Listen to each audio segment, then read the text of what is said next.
queridos amigos. Boa noite a todos. Sejam muito bem-vindos a mais um programa, A Hora da Mediunidade. Hoje, vamos trazer o tema Os Centros de Força e a Glândula Pineal, ou a epífise. Conosco hoje teremos Wilson Gomes, da Federação Espírita Pernambucana. Seja muito bem-vindo. Muito obrigado, Liliana. Um abraço aos amigos. Uma satisfação imensa trabalhar aí ao lado do Raimundo, experiente trabalhador do Movimento Espírita da Paraíba. Para mim é uma honra estar participando com vocês. Apesar da distância física, os meios tecnológicos nos aproximam. Então, é uma felicidade imensa para mim, como voluntário da Federação Espírita Pernambucana, poder estar dialogando ainda mais a respeito de um tema tão caro como é o tema do intercâmbio mediúnico. Então, a alegria é minha, Liliana. Muito obrigado. Nós que agradecemos a sua presença aqui. Raimundo, coordenador da CEVAM, a Coordenadoria Espírita do Vale do Mamanguape. Boa noite, Raimundo. Seja bem-vindo. Boa noite, Liliana. Boa noite, Wilson. Prazer conhecer você, Wilson. Seja sempre bem-vindo aqui no canal Espírita do Vale do Mamanguape, né? Estamos de portas abertas para receber você. E, Liliana, à noite de hoje nós vamos tratar de um assunto bastante interessante, que é mediunidade, né? Como ela se processa, né? Todas essas coisas que envolvem, né? E que facilitam para que esse dom aconteça nas pessoas que a têm, assim, uma festividade, né? Estamos aqui, é um prazer estar aqui e vamos dar continuidade ao trabalho. Bom, sem mais delongas, vamos dar início aos nossos estudos de hoje. Wilson, a primeira questão, ela vai para você. O que é a epífise? A epífise, ou glândula pineal, é, conforme a academia já sabe, uma glândula endócrina. Ou seja, o que isso significa? Que ela libera, distribui o material de sua produção, que é hormonal, diretamente no sangue. Por isso, acaba por levar o resultado do seu trabalho bioquímico para todo o organismo.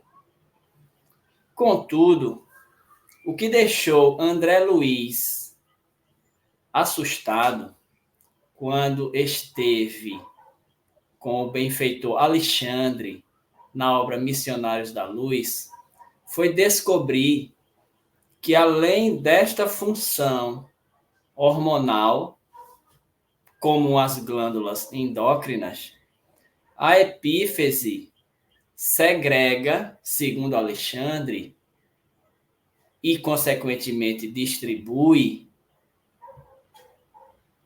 uma energia que Alexandre, para efeito de comparação, chamou de hormônio psíquico. Isso deixou André Luiz muito intrigado e, literalmente, assustado. Porque, conforme vamos lembrar, André Luiz foi médico e conhecia, apesar de reconhecer no livro, no capítulo 2 que citei, apesar de reconhecer a pouca importância que dava a esse órgão, ele ficou assustado em saber desta função a mais que a epífise tem. Porque ao segregar hormônio psíquico para todo o organismo, ela torna-se o que hoje a academia já sabe, a ciência acadêmica já sabe, desde 1988, que a glândula pineal é um órgão do sentido físico do ser humano, do espírito encarnado. E o que é que ela recebe? O que é que ela percebe? Por ser um órgão do sentido, ela é passível de receber ondas eletromagnéticas. Exemplo de ondas eletromagnéticas, os raios, as ondas solares, que a epífise é sensível a essa recepção, assim como as ondas que refletem na Lua e chegam até nós, que são também de origem solares, porque o brilho que vemos na Lua é uma reflexão da luz solar. Essas ondas eletromagnéticas, que não precisam de um meio material para se propagarem, são sensíveis à epífise. Essa descoberta, conforme lembrei, pela academia já foi feita desde 1988 e vai possibilitar que ela, através dessa recepção, coordene funções como o ritmo biológico, como o ritmo do sono.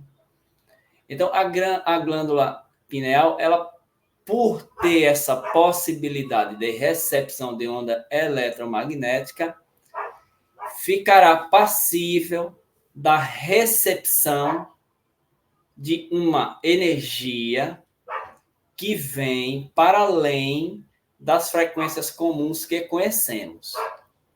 Então, de início e em resumo, a gente pode dizer assim: a epífise é um órgão do sentido capaz de recepcionar onda eletromagnética e distribuir por todo o organismo, visto que ao segregar no sangue, ela alcança todas as partes do carro físico, coração, pulmão e etc.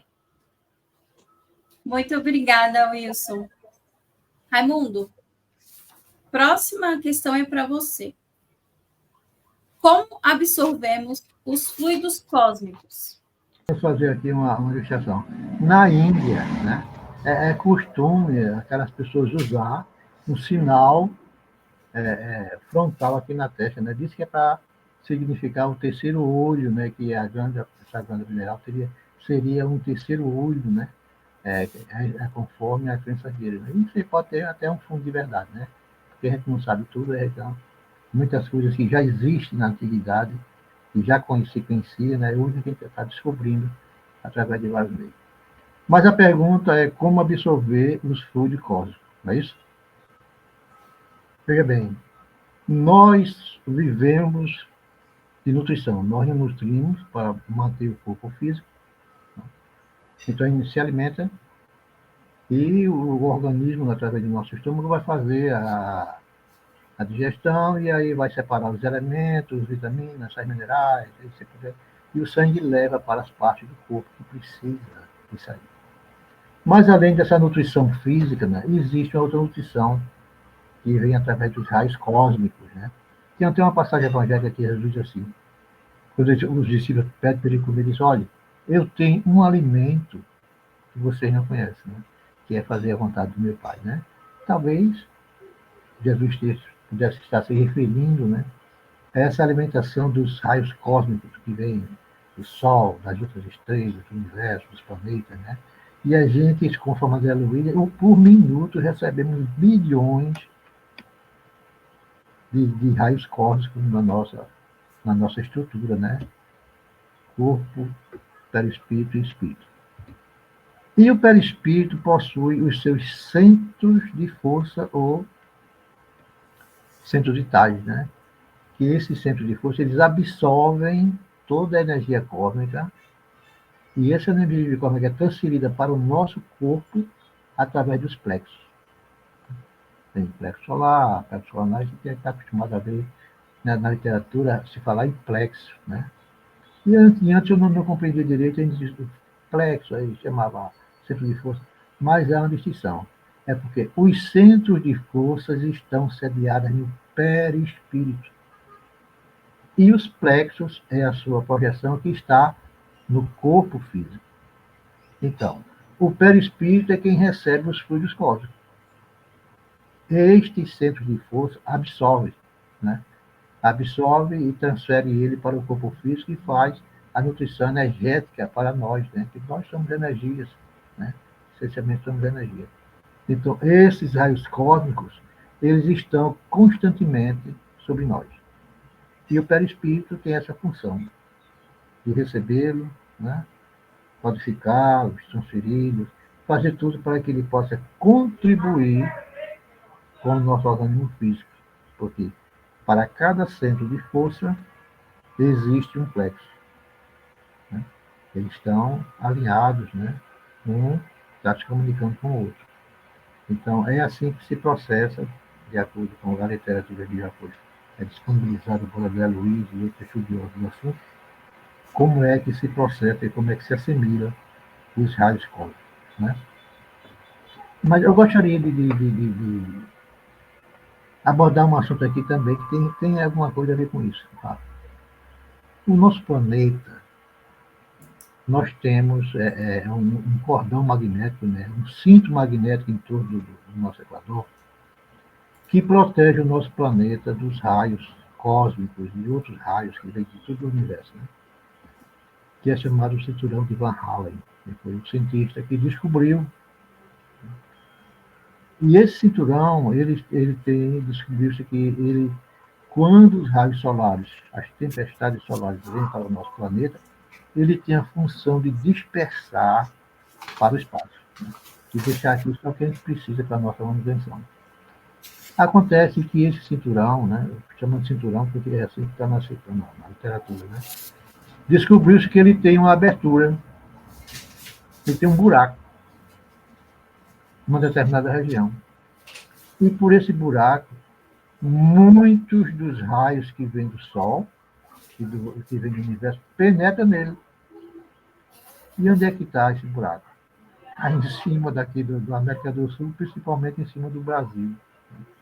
Significa dizer que de todos os povos do planeta Terra, nós aqui, os brasileiros, é que mais recebemos a influência dos raios cósmicos. O que isso significa? Eu não sei, mas deve ter algum significado espiritual nisso tudo aí, né? Então é assim que a gente absorve os raios cósmicos, tá bom? Wilson, a próxima questão vem para você. O que são os centros de força? Bom, nós estamos tentando construir um caminho de compreensão que nos leve a ampliar a percepção sobre a comunicação entre encarnados e desencarnados, ou entre duas mentes, se quisermos ampliar.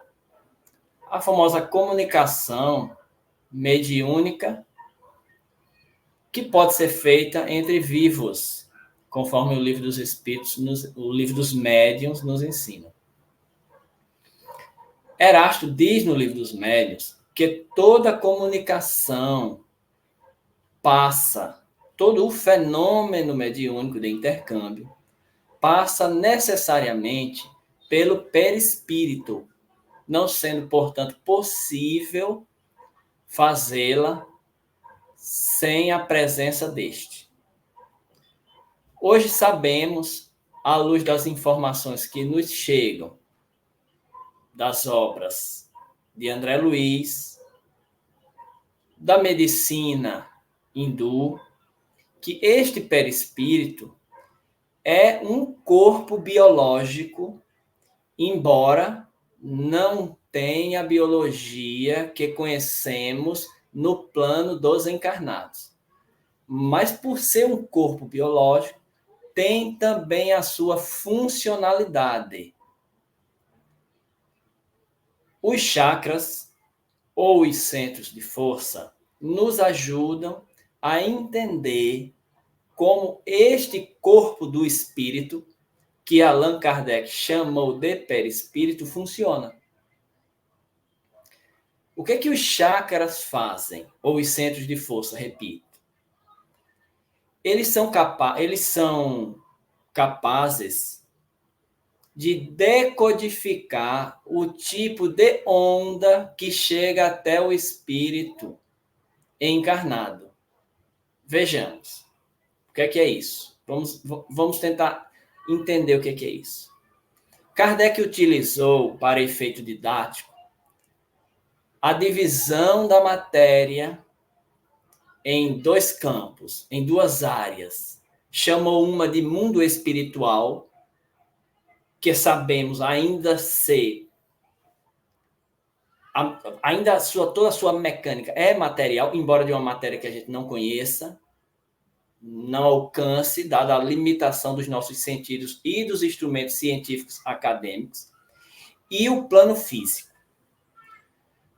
Qualquer vibração que parte deste campo, desta área, desta faixa de frequência que Allan Kardec chamou de mundo espiritual, chega até o encarnado através do seu perispírito,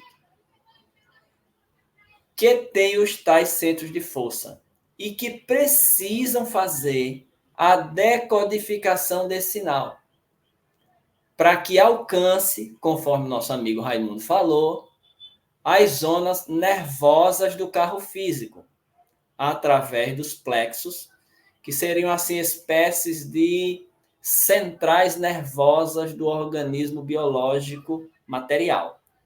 Então, o que o centro de força faz? Ele decodifica a onda, transformando-a, se assim posso me exprimir, transformando a onda espiritual, entendam bem o termo espiritual que estou a utilizar, em onda física.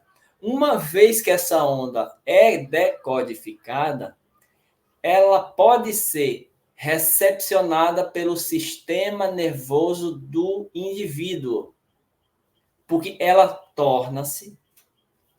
passa uma faixa de vibração sensível ao nosso instrumento biológico. Então, na linha de construção que estamos tentando fazer, o centro de força seria essa central energética capaz de transformar a onda espiritual, chamemos assim, que é uma onda material, sabemos, mas numa faixa de frequência muito alta, segundo André Luiz nos informa, para uma faixa de frequência um pouco menor, mais passível de ser recepcionada no sistema nervoso. Então, ele decodificou o sinal.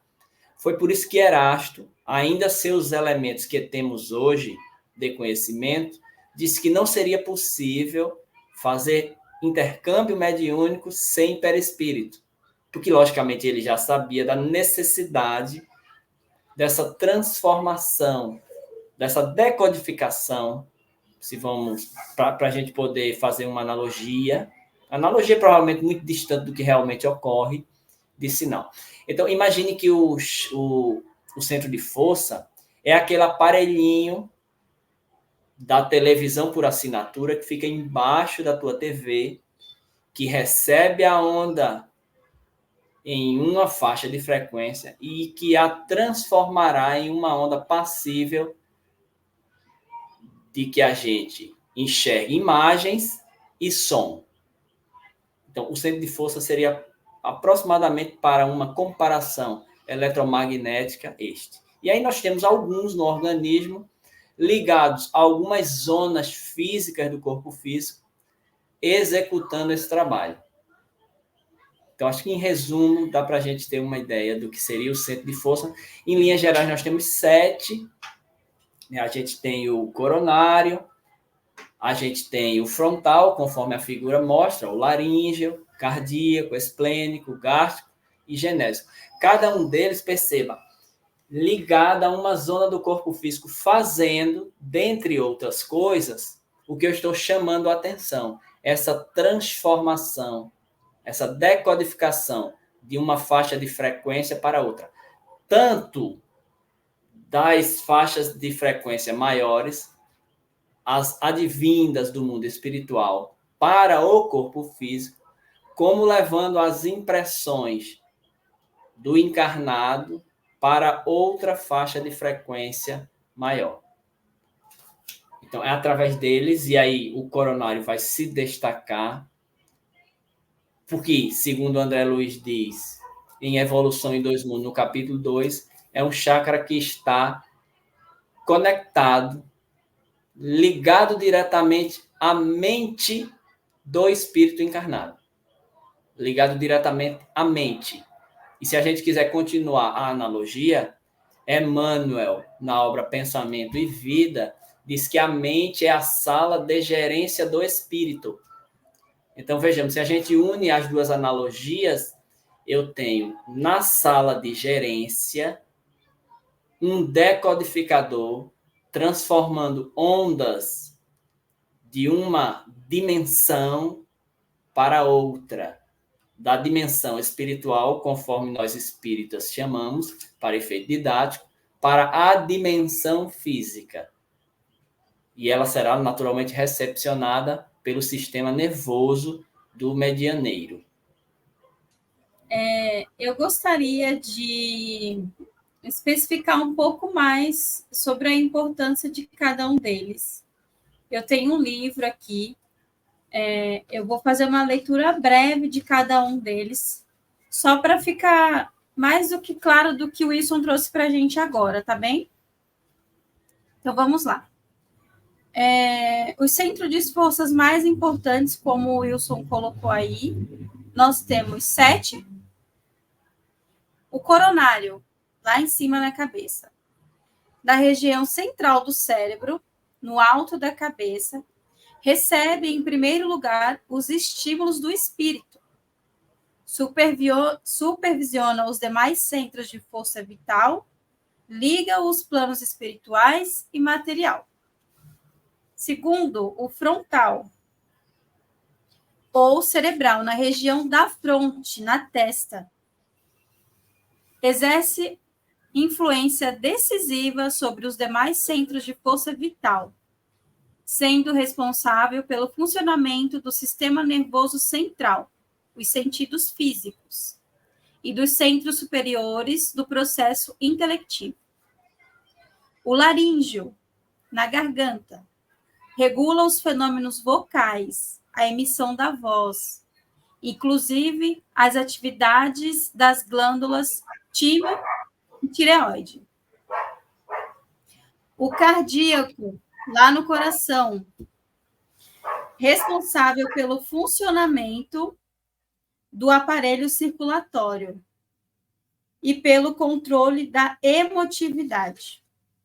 Quinto, o gástrico, na região do estômago, responsável pelo funcionamento do aparelho digestivo, pela assimilação de elementos nutritivos e reposição de fluidos em nossa organização física. O sexto, esplênico ou mesentérico, na região do baço, regula a distribuição e a circulação dos recursos vitais e a formação e reposição das defesas orgânicas pelo sangue. Sétimo, o genésico, na região do baixo ventre, responsável pelo funcionamento dos órgãos de reprodução e das emoções sexuais. Raimundo, a próxima questão vem para você. Pois não, posso fazer. Qual a importância da pineal na mediunidade? Ela tem uma função que seria ligada à reprodução, à puberdade, né? E a partir daí, ela teria a função de fazer a conexão desse setor, que é a comunicação do mundo material com o mundo espiritual, através dessa glândula, né? Tem um grande estudioso que é o Sérgio Felipe, né, que é um médico lá da USP, que ele tem feito um trabalho muito importante de pesquisa nesse campo da glândula pineal, né? E diz que ela é um cristal, né? E a gente lembra o seguinte, que naquele tempo que tinha os discos de vinil, né, a agulha tinha na ponta um cristal. E esse cristal era que convertia a música que estava ali impressa, né, na música que os nossos ouvidos poderiam ouvir. Ele seria um canal de passagem, que pudesse decodificar para nós aquilo que estava no disco de vinil, né? A mesma coisa, fazendo essa analogia com a glândula pineal, seria mais ou menos isso, né? e ela vai fazer essa decodificação do mundo espiritual como material. Por quê? Porque os espíritos, eles emitem ondas de pensamento. E a glândula pineal teria essa função de facilitar essa decodificação para que nós aqui, como médicos, pudéssemos transformar em palavras aquelas ondas que os espíritos nos transmitem, né? E vamos fazer também uma analogia aqui. Aí você pega uma rádio, por exemplo, tá? O locutor falando, ele fala, mas a voz dele não sai andando pelo fio, né? Essa voz é transformada em ondas, e vem através de ondas, passa por diversos instrumentos elétricos, eletrônicos, etc. E lá no final, na ponta, ele é decodificado e a gente escuta a pessoa falar. A mesma coisa é a televisão. A mesma coisa é a glândula pineal que faz com essa comunicação entre o mundo espiritual e o mundo material. Ela decodifica aquilo que o mundo espiritual quer nos dizer e aqui, no mundo material, ele transforma em palavras, né? Aquilo que eles querem dizer. Penso que, em resumo, né, muito simples, essa seria a função da glândula pineal. Muito obrigada, Raimundo. Wilson, a última questão é para você. Como relacionam-se a epífise, os centros de força e a mediunidade? Ótimo. Vamos relembrar o que diz o Livro dos Médiuns, que a comunicação mediúnica, ela se dá por pensamento. Então, o comunicante, ele não fala conforme nós estamos fazendo aqui. Ele pensa. Então, ele emite uma onda, que a gente pode chamar, como André Luiz gosta de chamar, uma onda pensamento, numa faixa de frequência altíssima, que a gente pode considerar que está no plano espiritual, embora ela também seja material. Para efeito didático, chamamos esse plano de espiritual. Essa onda pensamento, ela chega até o encarnado através de um dos chakras, que é o coronário, que está justamente conectado à mente. Por isso que a comunicação mediúnica se diz, é mente a mente. Ao chegar no chakra coronário, essa onda vai ser, conforme a gente tentou explicar um tempo atrás, ela será decodificada e recepcionada pela epífise, que em conexão, por ter a possibilidade de recepcionar essa onda que agora está numa faixa de frequência, vamos dizer assim, do nosso mundo de encarnado, distribui essa onda, essa faixa, para o cérebro, de acordo, ou através, melhor dizendo, através do sistema nervoso autônomo. O sistema nervoso autônomo são as linhas de transmissão da epífise. Então, a onda parte do mundo espiritual, é transformada, a onda pensamento é transformada no chakra, atinge a epífise, que a recepciona, e utilizando a sua rede de transmissão, que é o sistema nervoso autônomo, leva a onda pensamento, agora uma onda bioquímica, até a zona cerebral, que você, medianeiro, foi preparado para exercer a sua possibilidade mediúnica. Por isso que uma mesma mensagem que parte do mundo espiritual, numa mesma situação, com o mesmo grupo, por uns médiuns são ouvidas, por outros vistas, uns a escrevem, outros a ditam. Porque quando essa onda vai ser distribuída para o cérebro, ela vai para a zona cerebral, que hoje já conhecemos, o cérebro tratar-se de partes, cada qual responsável por uma atividade motora. Uma parte é responsável pela fala, outra pela visão, outra pela audição. Então, quando essa onda chega no cérebro, ela vai para a zona que o médium foi preparado para decodificar o sinal. Por isso, o médium diz Kardec no Livro dos Médiuns, é um intérprete. Percebe? Ele recebe a onda numa faixa de frequência.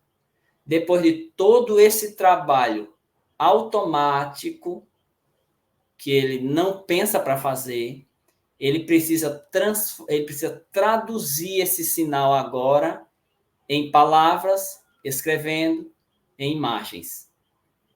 E daí a responsabilidade grande que o médium tem para que faça a tradução de acordo com a necessidade do espírito, que é o comunicante.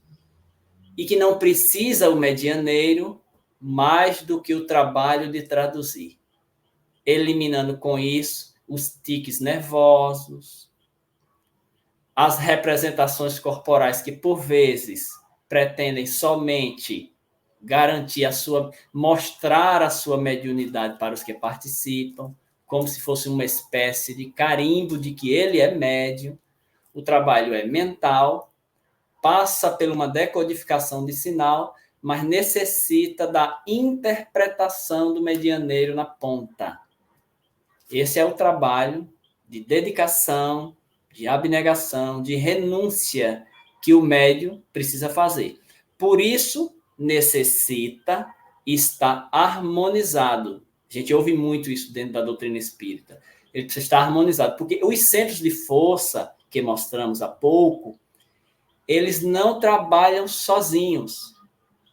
Eles formam uma rede conectada uns aos outros, influenciando, portanto, o descompasso de um na funcionalidade do outro. Então, o médium que não cuida do genésico, o centro ligado às energias reprodutivas dos aparelhos sexuais, ele, por consequência, desorganiza, quebra o ritmo, inclusive do coronário que está lá em cima. E então ele tem dificuldade, por exemplo, de concentração. E ele não entende por quê. Embora frequente a casa espírita semanalmente, toma água fluidificada, passe, ouve a palestra, mas não cuidando do gástrico, por exemplo, da sua alimentação, não cuidando das suas relações sentimentais no coronário, no cardíaco, perdão, do uso das suas forças sexuais, vai desestabilizar todo o sistema, que assim terá dificuldade de fazer a decodificação do sinal que a gente está tentando usar como analogia para compreender o fenômeno.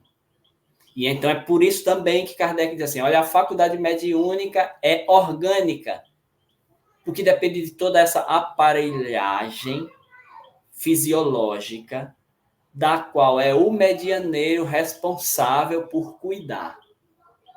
Então, estão altamente conectados os centros de força, a epífise, para o trabalho de tradução, que é o trabalho do médium.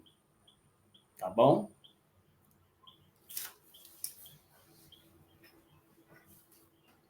Muito obrigada, Wilson. Gente, chegamos ao fim do nosso programa. Gostaria de agradecer ao Raimundo, ao Wilson. Gente, eu estou amando fazer esse programa. Estou aprendendo muito com vocês, muito. Revendo muita coisa, que a gente nunca deixa de aprender. Sempre que a gente... Parece que quanto mais você vai cavando, mais você vai encontrando coisas ali para aprender. Wilson, novamente agradecer e já deixando aqui o convite para o seu retorno. Tá bem? A casa é sua. Sempre que possível esteja conosco, viu? Foi muito bom ter você aqui. A alegria foi minha, Liliana. Muito obrigado. Foi um prazer imenso trabalhar com essa lenda do movimento espírita da Paraíba e do Brasil, chamado Raimundo, né? E com você. Aprendemos demais com ele. E muito grato a vocês, tá? Pela parceria desses estados irmãos e dessas federativas, dessas casas espíritas irmãs. Deus abençoe vocês. Muito obrigado. Eu que agradeço. Raimundo. O trabalho de hoje foi magnífico, né? O Wilson, é um grande professor, viu? O conhecimento do nosso irmão aí é muito vasto. Aprendi muito hoje. Muito obrigado, né? Mas às vezes gostaríamos de ter você por aqui. E você, Liliana, você está sempre lá apresentando de maneira impecável, né? Obrigada, gente.